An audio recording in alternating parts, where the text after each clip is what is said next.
വീണ്ടും നല്ലൊരു പ്രഭാതം നമുക്ക് വേണ്ടി അനുവദിച്ചു തന്ന ദൈവത്തിന് ഒരായിരം നന്ദി പറയാം.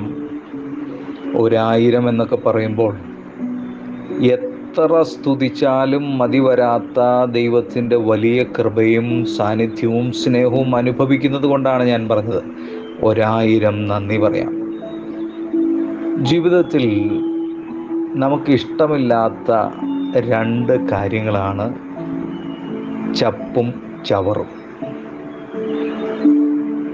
നമ്മുടെ പരിസരത്ത് പോലും ഇതെന്തെങ്കിലുമൊക്കെ ഉണ്ടെങ്കിൽ നമുക്ക് വല്ലാത്ത ഒരു വെറുപ്പും അറപ്പും അലർജിയും ഒക്കെയാണ്. അങ്ങനെയാണെങ്കിൽ വേദപുസ്തകത്തിലൊരു വാക്യമുണ്ട്, ഫിലിപ്പിയർക്ക് എഴുതിയ ലേഖനം 3-ാം അധ്യായം അതിൻ്റെ 11-ാം വാക്യം. അവിടെ എഴുതിയിരിക്കുന്നത്, അവൻ്റെ കഷ്ടാനുഭവങ്ങളുടെ കൂട്ടായ്മയുടെ അനുഭവിച്ചറിയേണ്ടതിനും ഇങ്ങനെ വല്ല വിധേനയും മരിച്ചവരുടെ ഇടയിൽ നിന്നുള്ള പുനരുത്ഥാനം പ്രാപിക്കണമെന്ന് വെച്ച് ഞാൻ അവൻ്റെ നിമിത്തം എല്ലാം ഉപേക്ഷിച്ച് ചവറെന്ന് എണ്ണുന്നു. ഈ രാവിലെ എൻ്റെ ശബ്ദം ശ്രവിക്കുന്ന നിങ്ങൾക്ക് ഇഷ്ടമില്ലാത്ത രണ്ട് വാക്കുകളാണ് ഞാൻ പറഞ്ഞത്, ചപ്പ്, ചവറ്.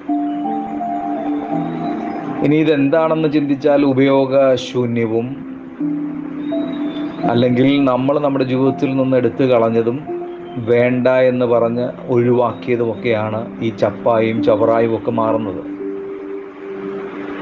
നമ്മൾ ഒരിക്കലും നമ്മുടെ വീട്ടിലോ നമ്മുടെ കയ്യിലോ ഇതൊന്നും സൂക്ഷിക്കാറില്ല. നമ്മുടെ വീട്ടിലെ ഓരോ ദിവസത്തെയും വേസ്റ്റ് എത്രയും പെട്ടെന്ന് വീട്ടിൽ നിന്ന് ഒഴിവാക്കുക, അല്ലെങ്കിൽ നമ്മുടെ പരിസരത്ത് പോലും വെക്കാതെ എത്രയും പെട്ടെന്ന് അത് ഒഴിവാക്കുക എന്നുള്ളതാണ് നമ്മുടെ ഉള്ളിലെ, അല്ലെങ്കിൽ നമ്മളെല്ലാവരും ചെയ്തു വരുന്നത്. അതിന് ഒരു വിധത്തിലുള്ള പ്രാധാന്യവും നൽകുവാൻ നമ്മൾ ആരും ഇഷ്ടപ്പെടാറില്ല. കാരണം അത് ഉപയോഗശൂന്യമാണ്.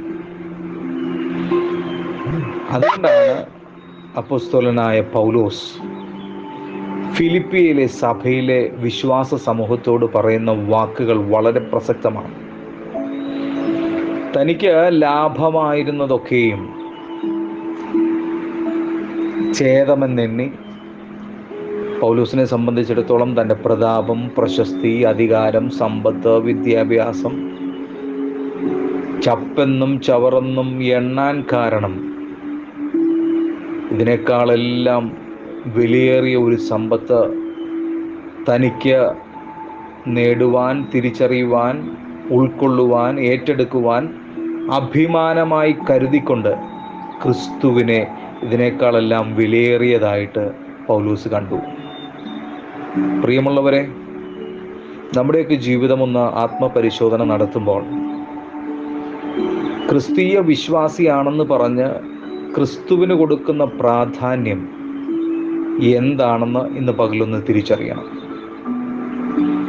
നമ്മളെയും നമുക്ക് ചുറ്റുമുള്ളവരെയും ഒക്കെ ഒന്ന് കണ്ണോടിച്ചു കഴിഞ്ഞാൽ പണത്തിനും പ്രശസ്തിക്കും അധികാരത്തിനും വേണ്ടി ക്രിസ്തുവിൻ്റെ ഭക്തരെന്ന് അഭിമാനിക്കുന്നവർ പോലും പലതും കാട്ടിക്കൂട്ടുമ്പോൾ, ക്രിസ്തു എന്ന സമ്പത്തിനപ്പുറമായി സ്വന്തമായി ഭൗതികമായ സമ്പത്തുകൾ ഉണ്ടാക്കുവാൻ, അല്ലെങ്കിൽ ബന്ധങ്ങൾ സ്ഥാപിക്കുവാൻ, അല്ലെങ്കിൽ ഉള്ള ബന്ധത്തെ ക്രിസ്തുവിനേക്കാൾ പ്രാധാന്യം കൊടുക്കുവാൻ പരിശ്രമിക്കുമ്പോൾ, തനിക്കുള്ളതെല്ലാം വേണ്ടെന്ന് വെച്ച് ക്രിസ്തുവിൻ്റെ കഷ്ടാനുഭവങ്ങളുടെ കൂട്ടായ്മയിൽ ആക്കാക്കിക്കൊണ്ട് നിത്യതയുടെ സന്തോഷത്തിനും സുവിശേഷത്തിനും വേണ്ടി ജീവിതം ഒഴിഞ്ഞു വച്ച പൗലോസ് ഇന്നു പകൽ നമുക്ക് മാതൃകയാകട്ടെ.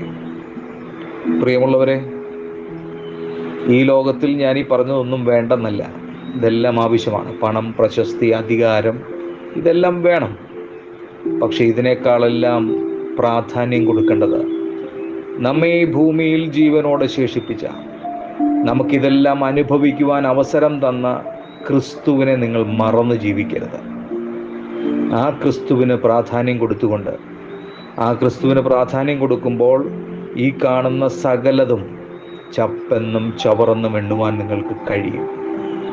അതുകൊണ്ട് പ്രിയമുള്ളവരെ, ഒരു ദിവസം കൂടി അനുവദിച്ചു തരുമ്പോൾ ദൈവം ആരാണെന്നും നമ്മൾ ആരാണെന്നും ഞാനും നിങ്ങളുമൊക്കെ അനുഭവിക്കുന്നതെല്ലാം ഈ ദൈവത്തിൻ്റെ ദാനമാണെന്ന് തിരിച്ചറിഞ്ഞുകൊണ്ട് ദാനത്തെക്കാൾ വലുത് ദാതാവാണെന്ന് തിരിച്ചറിഞ്ഞ് ആ ദാതാവിന് സ്തുതി, നന്ദി ഇതെല്ലാം കരയറ്റുവാൻ ഇന്നത്തെ ദിവസം നമുക്കിടയാകട്ടെ. അനുഗ്രഹീതമായൊരു ദിവസം ആശംസിക്കുന്നു. നിങ്ങളെല്ലാവരെയും സർവശക്തൻ അനുഗ്രഹിക്കട്ടെ. God bless you.